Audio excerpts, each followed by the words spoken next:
अरे गाया कोका वालो मारो से ठेरू खालो मारी गाड़ी खोडी लेवर गाड़ी खोडी लेवर मारे खाड़े जी को जेवर। गांव की मिट्टी से निकली और सुरों की दुनिया में चमक बिखेरती, ये है हमारी स्टार हंट की अगली खोज।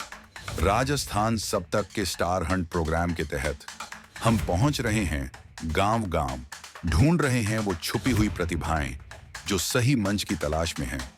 इसी कड़ी में हमारी टीम पहुंची मौलासर के गोपाल बरवड़ के घर, जहां दो नन्ही बेटियां अपनी मधुर आवाज से सबका दिल जीत रही हैं। ये सिर्फ गाती नहीं बल्कि हर सुर में भाव भर देती हैं। इनके गले में मां सरस्वती की कृपा बसती है। जब ये गुनगुनाती हैं तो मानो बागों में कोयल चहक उठी हो और सुनने वाला हर शख्स पल भर के लिए ठहर जाए। छोटी सी उम्र लेकिन गाने का जुनून इतना गहरा कि गांव के आंगन से लेकर डिजिटल मंच तक इनकी तान पहुंच रही है। इनके लिए गाना सिर्फ शौक नहीं बल्कि दिल की धड़कन है और यही जुनून इन्हें आगे ले जाएगा। दोस्तों, ये नन्ही प्रतिभाएं हमारे गांव की असली शान हैं। इनका हुनर हमारे समर्थन का हकदार है। तो आइए इस वीडियो को ज्यादा से ज्यादा शेयर करें ताकि इनके सुर पूरे राजस्थान ही नहीं पूरे देश में गूंजें, क्योंकि असली स्टार गांव की गलियों से ही निकलते हैं और राजस्थान सब तक उन्हें दुनिया तक पहुंचाने का। मैंने आप दोनों बहनों को एक जोड़ी का नाम दिया है, तो मैं सबसे पहले तो आप दोनों बहनों का परिचय जानना चाहूँगा। मेरा नाम कविता बरवड़ है, मैं कक्षा 11 की स्टूडेंट हूँ। मेरा नाम सरिता बरवड़ है, मैंने अभी 12th पास आउट किया। आप दोनों बहनें किस प्रकार का गायन करती है? हम दोनों प्रोग्राम के अकॉर्डिंग करते हैं। जैसे कि किसी जगह क्लासिकल प्रोग्राम हुआ तो वहाँ पर क्लासिकल प्रोग्राम करना होता है, और कहीं जैसे भजन संध्या चल रही है तो वहाँ पे सुगम भजन संध्या करना। आपको ये जो आप गाते हो, ये शौक आपको कब से है और कितने समय से आप गा रहे हो? ये शौक तो वैसे पापा से देख के शुरू हुआ है। पापा को काफ़ी शौक था गाने का बजाने का, लेकिन उनका शौक पूरा नहीं हो पाया, तो उन्होंने वो शौक मेरे अंदर डाल दिया, मेरे और मेरी छोटी बहन के। तो हमें काफ़ी साल हो गए, जैसे 5 साल। पहली बार आपने जो भजन गाते हो आप, वो कहाँ और कब और कैसे गाया था? उसको कितना समय हुआ है? पहली बार जब मैंने गाया तो मैं पहले अकेली गाती थी, मेरी छोटी बहन नहीं गाती थी। तो मैंने पहली बार यहीं पे मौलासर में बालाजी की स्वामी थी, वहाँ पे गाया था। वो बालाजी की थी, वहाँ पे मैंने एक रामदेव जी का भजन गाया था, मन घोड़ा लियो मंगवाई हमारी माँ, ये वाला। इस भजन की 2 लाइन आप मेरे दर्शकों के समक्ष पेश कर सकते हो?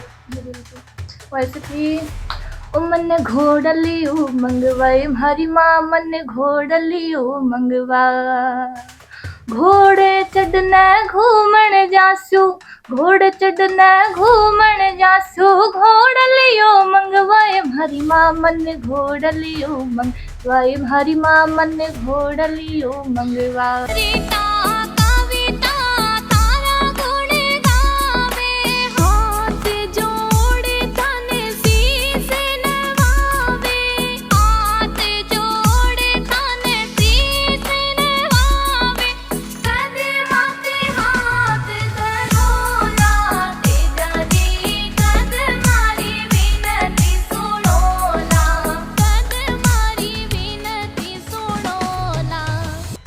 पहली बार जब आपने भजन गाया तो आपके अंदर किस प्रकार की फीलिंग थी? आप नर्वस थे या आप सामान्य थे?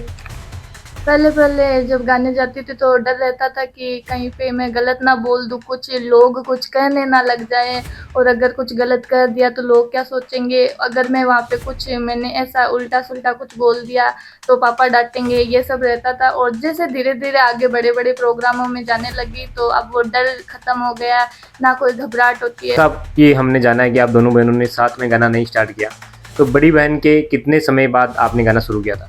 पहले मेरी बड़ी बहन गाती थी, उसके बाद में 2 साल बाद में मैं भी गाने लगी। थोड़ी धीरे धीरे मेरी बहन ने मेरे को सपोर्ट किया तो मैं भी गाने लगी। आप दोनों बहनों के बीच कितनी बार लड़ाइयाँ या नोकझोंक होती है, या प्रोग्राम में भी आपकी कभी नोकझोंक हुई है, या घर पे भी कितनी नोकझोंक होती है, मैं जानना चाहूँगा। वैसे तो हम दोनों के बीच बॉन्डिंग बहुत अच्छी है, लेकिन जब बात प्रोग्राम की आती है तो पहले डिसाइड कर लेते हैं कि ये भजन मैं गाऊंगी वहाँ, ये तेरे को गाना है। लेकिन उसके बावजूद भी इसको वहाँ पे माहौल वाहौल देख के उसको ऐसा लगता है कि ये भजन इसका मैं गा दूंगी तो ज़्यादा अच्छा रहेगा, तो ये वहाँ पे गा देती है। फिर मैं घर आके इसको बोलती हूँ कि वो भजन तो मेरा था, तूने कैसे गाया। तो फिर वैसे हमारे लड़ाई होती चलती रहती है और ये कहती रहती है कि नहीं वो भजन तूने ऐसे गाया, मैंने ऐसे गाया, मैं तेरे से अच्छा गा सकती थी तो मैंने गा दिया। और ऐसे वैसे लड़ाई छोटी मोटी होती रहती है। लगता है कि यहाँ पे माहौल अच्छा है तो मैं एक्साइटेड हो जाती हूँ, तो मैं वो भजन गा देती हूँ, तो फिर मेरे को अच्छा लगता है वहाँ, तो मैं गा देती हूँ। आपने ये जो संगीत की शिक्षा है ये कहाँ से प्राप्त की है? मैंने यहीं पे मौला सर में संगीत संस्थान डीडवाना के सर आते थे, ओम जी स्वामी नाम के, बड़े अच्छे सर थे। और जब भी कुछ भी सिखाते तो बड़े दिल से सिखाते थे और इस तरीके से सिखाते कि वो हमें प्रॉपर समझ में आ जाए। तो आप मंच पर लाइव भजन गाते हो तो आपको कैसा लगता है? मंच पर गाते टाइम लगता तो अच्छा है, लेकिन जब बहुत सारे लोग होते हैं उनके बीच में गाना होता है तो थोड़ा डर लगता है कि कहीं पे कुछ गलत बोल दिया तो क्या होगा।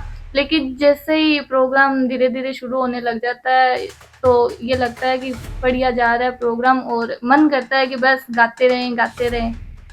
आपको डर लगता है? हाँ, पहले लगता था, लेकिन जब बड़े प्रोग्राम में जाने लगे उसके बाद में डर नहीं लगता। स्वयं गायन करती है, गायन के साथ क्या आपने कभी खुद भजन बनाया है या लिखा है? हाँ, गायन के साथ में मैंने खुद के भी भजन बनाए हैं 2-3। जैसे एक भजन आपको गा के बताती हूँ, तेजा जी का है कि खरनाल वाली टिकट कटा दे मारे बलमा। उसकी कुछ पंक्तियाँ आपके सामने। खरनाल वाली टिकट कटा दे मारा बलमा, खरनाल वाली टिकट कटा दे मारा बलमा, मेलो रे देख बन जाऊं रे मैं तेजा धनी को, मेलो रे देख बन जाऊं रे मैं तो तेजा धनी को। आपको सबसे अच्छा भजन कौन सा लगता है? मेरे को एक कान्हा जी का भजन है, वो बड़ा ही अच्छा लगता है। जहाँ पे भी जाती हूँ वो गा के तो आती ही हूँ। वो भजन है, ओ कान्हा अब तो मुरली की मधुर सुना दूता, ओ मधुर सुना दूता। को बड़े मंच पर गाने का मौका मिले तो क्या आप वहाँ पर गाना चाहोगे? जी बिल्कुल, मैं गाना चाहूँगी। मेरा ये सपना है कि मैं भी बड़े कलाकारों के जैसे वहाँ पे गाऊँ, स्टेज प्रोग्राम में जाऊँ, मैं भी इंडियन आइडल तक पहुँच। मेरी भी इच्छा है कि हाँ मैं भी, जैसे वो अनीता जांगिड़ हुई, बड़ी अच्छी भजन गायी कलाकार है, अभी राजस्थान में टॉप नंबर पर है। मेरी एक इच्छा है कि मैं उसके साथ में 1-2 प्रोग्राम लूँ। और जैसे कि महावीर शांकला जी हुए, बड़े अच्छे गायक कलाकार है, मैं चाहती हूँ एक बार मैं उनके साथ में गाऊँ। भजनों से आप किस प्रकार से प्रेरित करना चाहोगे हमारे दर्शकों को और जहाँ पर भी भजन गाते हो उन दर्शकों को? सभी से मैं यही कहना चाहूँगी कि जैसे जैसे दुनिया आगे बढ़ रही है वैसे वैसे हमारी संस्कृति लुप्त होती जा रही है, तो उस संस्कृति को बनाए रखने के लिए मैं ये भजन गाती हूँ। तो ये थी दो बहनों की जोड़ी जो अपने गायन से अपने दर्शकों को लुभाती है, प्रोत्साहित करती है और साथ ही अपनी राजस्थानी भाषा को प्रमोट करती है। अब मैं मिलाता हूँ इन जोड़ी की बड़ी बहन से, तो जानते हैं इनकी बड़ी बहन क्या कहती है इनके बारे में। जी नमस्कार, मेरा नाम पूनम भरवाड़ा और ये दोनों मेरी छोटी बहन है। यूँ तो ये बहुत समझदार है और अपना काम भी कर लेती है, पढ़ाई में भी बहुत अच्छी है, लेकिन कभी कभी ऐसे होता है कि जब प्रोग्राम में जाना होता है तो उससे पहले डिसाइड करती है कि अपना कौन सा भजन गाना है, कौन सा नहीं गाना। यहाँ पे तो सारा डिसाइड करके लेके जाती है, लेकिन वहाँ पे जाके दोनों में झगड़ा हो जाता है थोड़ा बहुत कि तूने ये गा दिया, तेरे को ये गाना है, तेरे को ये नहीं गाना। फिर यहाँ पे आके भी वापस वो डिस्कशन चलता रहता है इनका कि मेरे वाला अच्छा था, तेरा वाला उतना अच्छा नहीं था, ऐसे बस चलता रहता है। और वैसे भी दोनों में लड़ाई झगड़े तो होते रहते हैं, लेकिन फिर भी अच्छी जुगलबंदी है दोनों की। जैसे आपकी दोनों बहनें स्टेज प्रोग्राम करके घर लौटती है तो तब गली मोहल्ले वाले और गांव वाले और रिश्तेदार जो है उनका क्या रिएक्शन रहता है? यूँ तो सारे मतलब मोहल्ले वाले बहुत अच्छे हैं, इनको सपोर्ट भी करते हैं और हमारे फैमिली में सारे ताऊ जी ताई जी सब हमें बहुत सपोर्ट करते हैं। और ये जो आज जैसे आगे जाती है ना गाने के लिए, तो वहाँ पे भी जो इनको मिलते हैं गायक कलाकार वो भी इनको बहुत सपोर्ट करते हैं और वो भी इनके लिए मतलब प्रे करते हैं कि ये बच्चियाँ बहुत आगे जाए। लेकिन फिर भी उसके बावजूद भी मतलब कुछ गली मोहल्ले में ऐसे लोग होते ही हैं, 2-4 निकल ही जाते हैं जिनको मतलब किसी की सफलता खटकती ही है। इसलिए बस मैं तो यही चाहूँगी कि मतलब इनके ना वो नेगेटिविटी पे ध्यान ना दें और बस इनको हमेशा से सपोर्ट करें कि बच्चियाँ बहुत आगे जाएं।